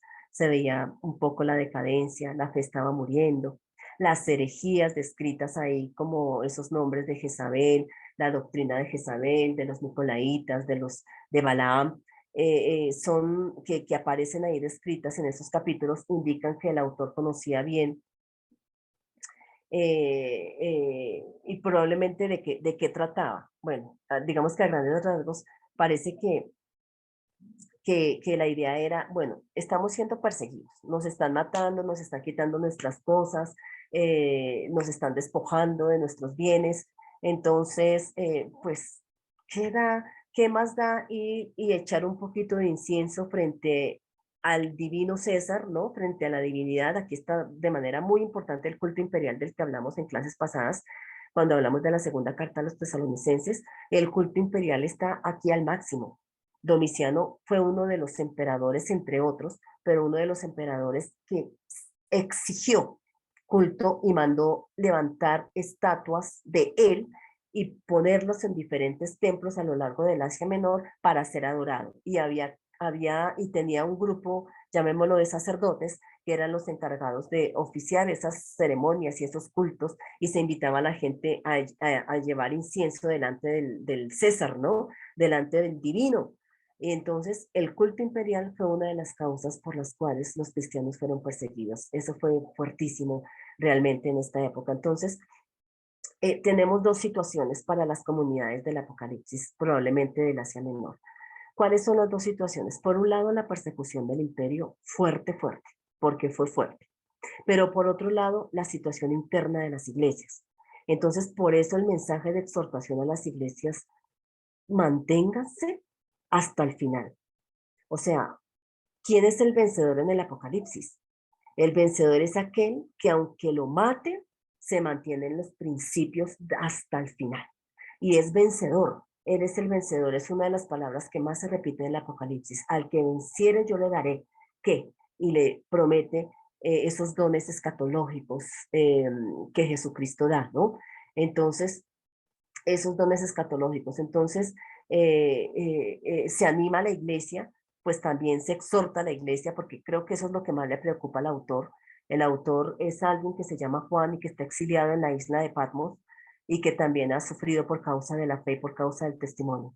Creo que lo que más le preocupa a Juan no es tanto la persecución de fuera, aunque, aunque sí los anima muchísimo a mantenerse aunque tengan que dar la vida, pero lo que más le preocupa es la situación interna de las iglesias, porque una iglesia que deja entrar la herejía y el error es una iglesia que no permanece, ¿no? Entonces, ese es por eso comienza, ese es el mensaje con el que comienza el Apocalipsis, pero luego a partir del capítulo 4 en adelante, pues empieza a desarrollar, yo siempre he pensado que el Apocalipsis es como un quinto evangelio, porque el Apocalipsis que muestra, ¿qué es lo que revela? Porque Apocalipsis ya habíamos dicho significa, pues el término griego, el verbo es apocalipto, el sustantivo apocalipsis, que significa revelar, quitar el velo, porque los cristianos en medio de esta persecución tan difícil y tan dura,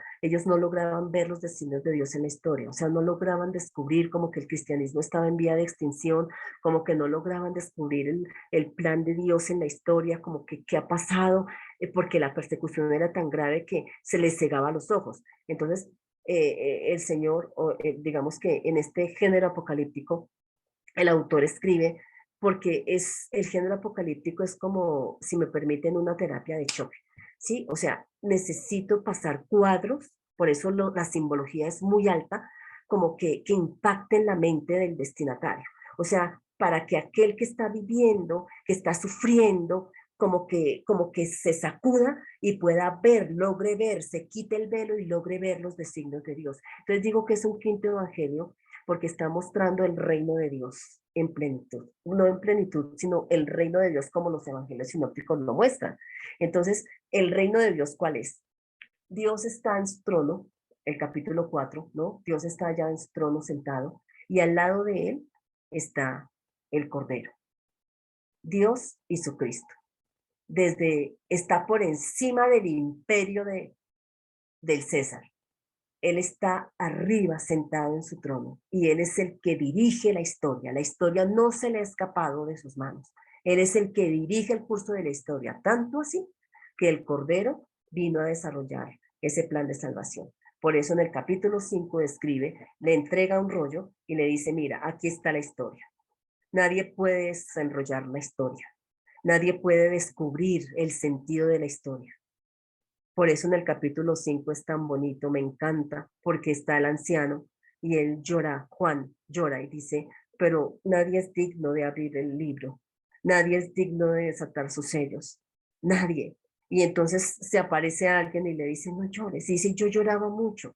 Y dice, no llores, porque hay uno que ha vencido, el león de la tribu de Judá. Y cambia el símbolo y lo presenta como un cordero degollado, pero puesto en pie, victorioso. Eso es una cosa bellísima. Pues son figuras muy lindas para decir, mira, la historia y el mal que acaece en la historia no tiene la última palabra, porque Jesucristo ya venció, porque Jesucristo aquí cuando vino y se encarnó, Él venció y con su muerte y su resurrección, entonces Él ha salvado la historia. Él tiene las llaves de la muerte, las llaves del Hades, y Él ha salvado la historia. Por eso es un quinto evangelio, porque es el evangelio presentado en otro género literario, ¿no? Para sus destinatarios, para que ellos dijeran, sí, porque nos angustiamos, aunque tengamos, eso le daría fuerza para seguir luchando en medio de la persecución y no importa dar la vida, porque ese es el vencedor. En el Apocalipsis, ese es el vencedor, el que se mantiene hasta el final, aunque le quiten, aunque lo maten, en fin, por causa de la fe.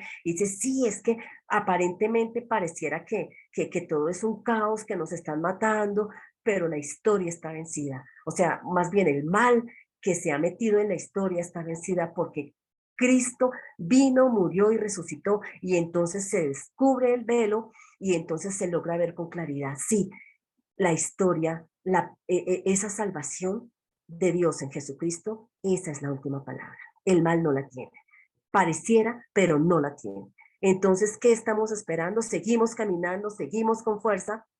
Vendrá luego el Señor en su segunda venida, vendrá un nuevo cielo, una nueva tierra, y eso es lo que, por eso es que nosotros vivimos y seguimos caminando, y ese es el final del Apocalipsis. O sea, nos está mostrando lo mismo que los evangelios sinópticos, pero en un género literario diferente para los destinatarios que están muy mal, que están muy tristes, que están muy perseguidos, que están descorazonados, como para sacudirlos y decirles: carambas, el mal no tiene la última palabra, ni el emperador tampoco. Entonces luchen. Pues es un mensaje que seguramente en un momento de profundización podremos ir más despacio, visto no desde una escuela escatológica, como les decía hace 8 días o hace 15 días, no desde una escuela de interpretación escatológica, sino desde la ciencia bíblica. O sea, ¿qué nos dice la ciencia bíblica cuando nosotros estudiamos el contexto de los destinatarios y el género literario apocalíptico?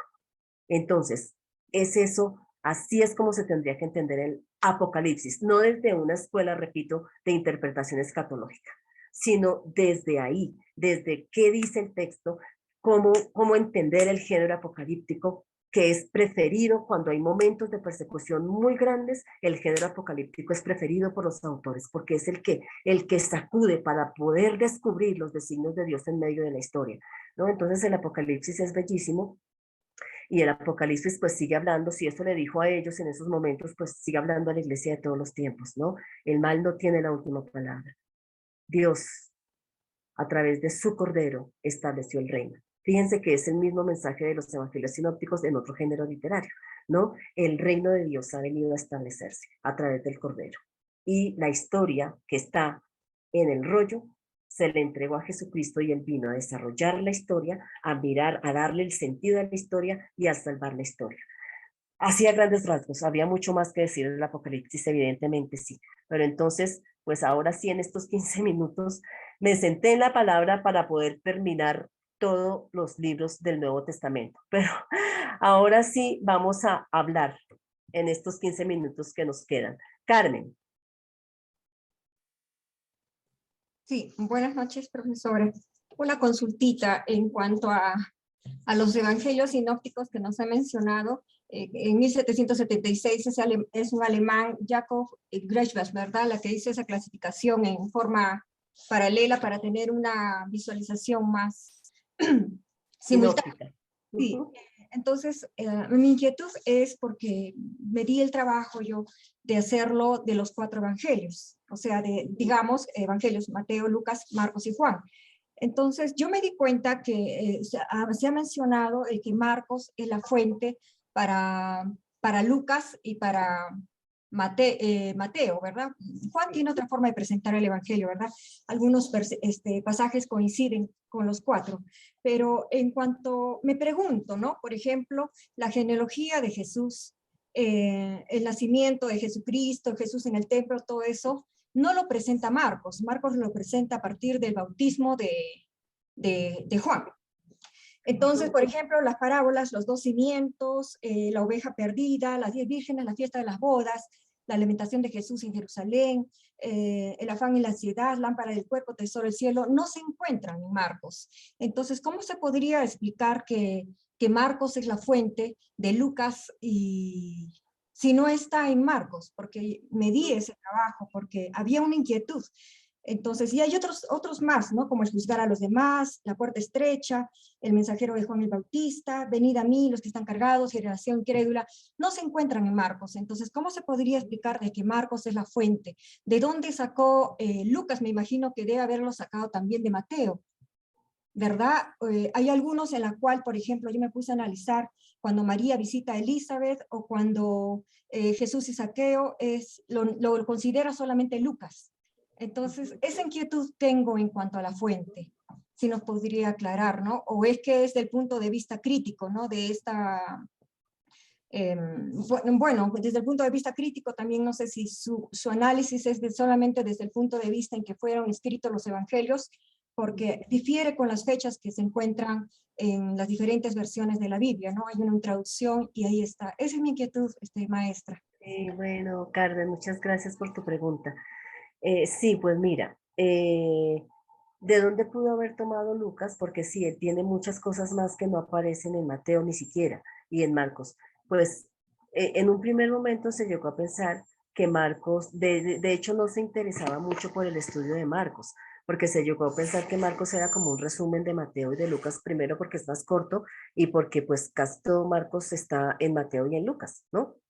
Entonces se llegó a pensar que era un resumen, pero ya después con los estudios de crítica literaria y con los estudios sinópticos puestos así en paralelo, entonces digamos que los estudiosos también entrando pues a mirar el estilo, el vocabulario, las diferencias, las similitudes, todo eso, llegan a la conclusión por ahora que Marcos es la fuente más bien, que Marcos es la fuente y de esa fuente y Q, Marcos y Q, porque hay cosas que están en Mateo y en Lucas que los dos comparten, pero que no están en Marcos, pero ellos dos sí comparten. Y generalmente son los dichos de Jesús. Entonces, esos dichos de Jesús, hay un autor, Carmen, si lo quieres anotar, que se llama Santiago Guijarro. Él, él hace quizás puedes buscar la referencia por internet, lo vende Verbo Divino, si de pronto en tu país hay un verbo divino, donde Santiago Guijarro hace un estudio del documento Q, y el documento Q sería los dichos de Jesús, donde Mateo y Lucas toman y ahí ellos dos coinciden en los dichos de Jesús. ¿Sí? Entonces, por eso está Q, que sería una de las fuentes, y Marcos, que sería otra de las fuentes. De hecho, por ejemplo, cuando Mateo toma a Marcos, pues inclusive Mateo y Lucas son mucho más largos que Marcos, o sea, toman algún relato de Marcos y lo explicitan más, le agregan muchos más elementos, porque claro, cada uno también tiene su interés teológico, ¿no? Para responder a sus problemáticas. Pero ahora, ¿qué pasa con ese material que Lucas tiene y que no está ni en Marcos, que es la fuente, ni tampoco está en Mateo? Pues Lucas, dicen los estudiosos, que Lucas tiene su propio material, una fuente L, y la llaman L. O sea, tiene un propio material que él tuvo que haber conocido y de ahí es de donde toma para también incluir en su evangelio. Entonces, Lucas tendría tres fuentes. ¿Cuáles? Tendría a Marcos, tendría a Q y tendría a L, llamémosla L. ¿Mm? Y eso mismo pasa con Mateo. Mateo tendría a Q, tendría a Marcos y tendría a M, porque Mateo también tiene relatos que solamente él tiene y que no aparecen en Lucas. Entonces, esa es la teoría de las dos fuentes que por ahora es la teoría, dijéramos, más aceptada con respecto a la elaboración y a la redacción de los evangelios. No sé si te contesté, ¿sí? Y Juan, pues es distinto, ¿no? Juan no sabemos, pues evidentemente hay una tradición muy oral, ¿no? Hay una tradición bastante oral. Y bueno, como decía cuando estaba presentando Lucas, que hay algunos relatos que son más, como son más cercanos con Juan. Lucas y Juan son como más cercanos en algunos relatos, pero no se puede, no, digamos que hasta hoy no se puede, no se ha podido como afirmar a ciencia cierta que probablemente Juan dependa de Lucas. No, no, aunque son más cercanos, sin embargo, no se sabe, o probablemente conocieron una fuente común y cada uno la tomó desde su, o sea, no hay dependencia literaria entre los dos, pero posiblemente alguna fuente común, puede ser oral o puede ser escrita, de donde cada uno hizo su redacción, ¿no? Entonces Juan, pues Juan también tiene un propósito teológico tan diferente a estos tres, todos son distintos. Sí, Carmen, bueno, muy bien. Bueno, miremos un poquito, aquí ya no hay más manos levantadas, pero miremos un poquito a ver acá qué dice, qué tenemos acá en el chat. Uy, bueno, vamos a ver. Bueno, estaban hablando de los dispositivos abiertos. Jesús vino para sanar o salvar principalmente. Uy, qué buena pregunta. Pues Jesús vino para salvar principalmente, pero uno de los signos, claro, viene para salvar a la humanidad integralmente, ¿no? Pero por eso las curaciones son signos de que el reino ha llegado. Ahora son, si me permiten, como las arras, pongámosla en esos términos, de la plenitud del reino, o sea, porque ya el dolor, la muerte, la enfermedad cesará cuando llegue el reino a su plenitud, o sea, cuando Jesucristo venga en su segunda venida. Entonces, ¿qué es lo primordial? Lo primordial realmente es la salvación, la salvación. Lo otro puede llegar o no puede llegar y no importa. Y conocemos, ustedes saben, también han conocido seguramente muchos grandes siervos de Dios que predican, que hasta han orado y otros se han sanado y que ellos mismos han muerto de enfermedades terminales, de cáncer o de lo que sea, ¿no? Entonces, eso probablemente genera crisis en algunos, pero fíjense que estamos en el mundo, digamos, estamos en la tierra y no estamos exentos a eso. Puede que nos sanemos, sí, o puede que no. Además, Dios tiene formas distintas de sanarnos, o sobrenaturalmente, o a través de médicos, o a través de medicinas, o en fin, ¿no? Entonces, pero lo más importante, lo más importante es predicar el Evangelio para que las personas reciban al Señor y sean salvas. Eso es lo más importante. Lo otro puede llegar o no puede llegar. Eh, bueno, ¿qué más tenemos por acá? Bueno, qué alegría volverlos a ver. Bueno, ahí se están saludando entre unos y otros. Eso está muy bien porque están haciendo comunidad. Así sea virtual, pero están haciendo comunidad. ¿Santiago es hermano de Jesús? Bueno, esta es otra pregunta que encuentro por acá en medio de todo este chat. Entonces, bueno, Santiago es hermano de Jesús. Bueno, este Santiago se conoce como el hermano del Señor, ¿no? Ese que era líder de la iglesia de Jerusalén. Pues digamos que para la iglesia protestante no hay problema si es hermano del Señor, porque María pudo haber tenido más hijos para la iglesia protestante, pudo haber tenido más hijos y eso no le quita su virginidad y no le quita su belleza y no le quita su actitud de servicio, de apertura al Señor, en fin, y para el protestante pues la Virgen sigue siendo virgen o sea, sigue siendo la Virgen y sigue siendo el modelo de cristiano, el modelo de fe y se admira muchísimo y se ama, evidentemente sí, se ama, ¿no? Para la Iglesia Católica, ustedes saben que está el dogma de la virginidad de María, de manera que este Santiago no puede ser hermano de carne y hueso de Jesús. Entonces, se han propuesto varias cuestiones. En primer lugar, cuando se habla del hermano, la palabra en griega, adelphos, que se traduce como hermano, también se puede traducir como pariente, ¿no? Entonces, se puede traducir como pariente del Señor. Entonces, digamos que afirmar a ciencia cierta si realmente Jesús tuvo más hermanos por parte de madre, no lo podemos hacer, porque en los evangelios dicen cuando van a buscar a Jesús, tu madre y tus hermanos y hermanas te buscan. No podemos decir, bueno, si ve que María sí tuvo más hijos, en primer lugar, porque ese no es el propósito de ese texto, ¿no? El propósito de ese texto no es ese, de contarnos si tuvo o no tuvo más hijos, sino de decir, porque Jesús ha venido predicando y muchos no han aceptado el mensaje que Jesús ha venido dando. Y en esa disputa que se está dando, entonces hay otros que sí han acogido y otros que no. Viene la familia, lo busca y él dice, mi verdadero padre, madre y hermanos son los que hacen la voluntad de mi padre. Y entonces menciona a aquellos que están alrededor de él. Entonces, digamos que el texto no tiene ese propósito. Ahora, el término adelphos se puede traducir como pariente, se puede traducir como hermano. Entonces, no se da ni para afirmar ni para negar, no podríamos saberlo, solo que ya depende de, bueno, algunos han dicho que estos hermanos que aparecen en Marcos y en Mateo, la madre y sus hermanos, algunos dicen que eran hijos de José, que José había tenido un primer matrimonio y que esos eran hijos de José, por eso se hablaba de los hermanos de Jesús. Esa es una respuesta que se da. Pero bueno, independientemente de eso, sea para la iglesia protestante que María sí haya tenido más hijos, pues da igual, sería hermano de Jesús o pariente de Jesús.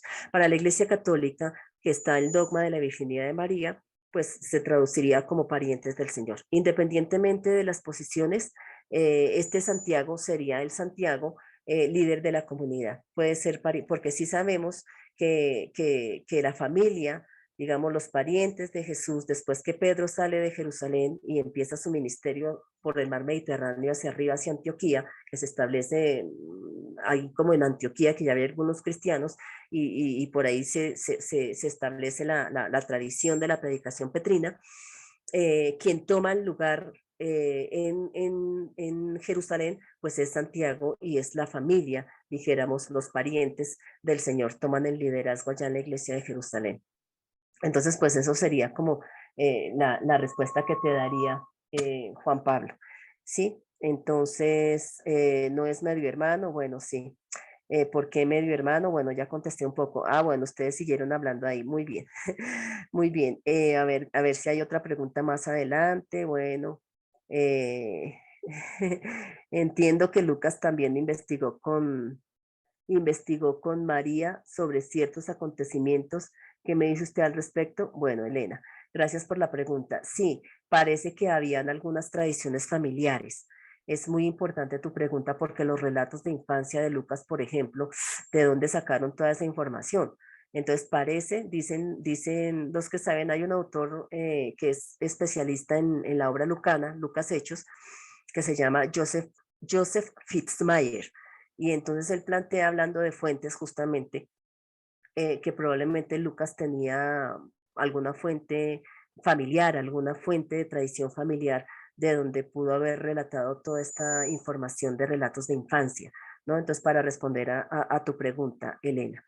Bien, bueno, aquí tenemos para evitar errores, es por eso que se debe estudiar la hermenéutica exactamente. Sí, pero entonces, para terminar este espacio,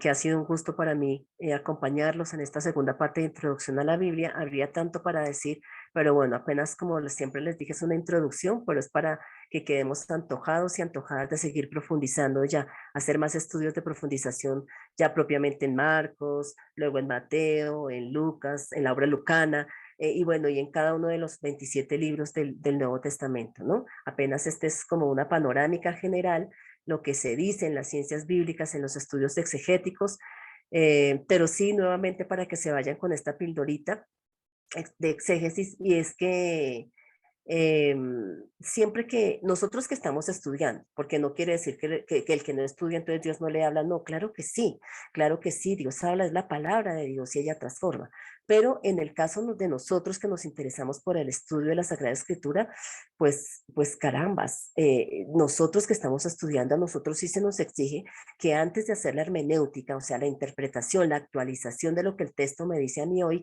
el derecho es que vayamos primero a los destinatarios, a los contextos de cada uno de estos escritos, qué estaba pasando, cuáles eran las situaciones, qué se estaba viviendo. Miremos un poquito también los géneros literarios, que eso es importantísimo conocerlo, para entender por qué el autor escribe como escribe, porque en el género literario está la teología, ¿no? Ahí está la teología. Estas son las formas literarias que el escritor ha decidido o ha elegido para responder a las problemáticas, ¿no? Esa es su apuesta teológica. Y entonces conocer eso primero nos da muchísimas luces para luego sí de manera muy juiciosa decir, si eso les pasó a ellos, si en esa situación el autor les dijo esto, a nosotros en una situación parecida, ¿qué nos dice la palabra de Dios hoy? Y entonces hacemos la hermenéutica y la actualización de la palabra de Dios. Sí, entonces hay como una píldora exegética para la interpretación de la Sagrada Escritura. Eso es igual para tanto para el Nuevo como para el Antiguo Testamento. Pues muchas gracias a todos y a todas por su presencia. Recordemos lo que nos estaba diciendo Antonio al principio. Registremos nuestra asistencia. Recuerden el foro de la clase 6. Recuerden el quiz que ya está abierto para que lo hagan. Y Antonio hablaba también de un foro final. Entonces, para que puedan terminar pues todo su ciclo de estudios, y bueno, y para recibir ese certificado que los acredita como de este diplomado de introducción a la Biblia. Bueno, muy bien, muchas gracias a todos.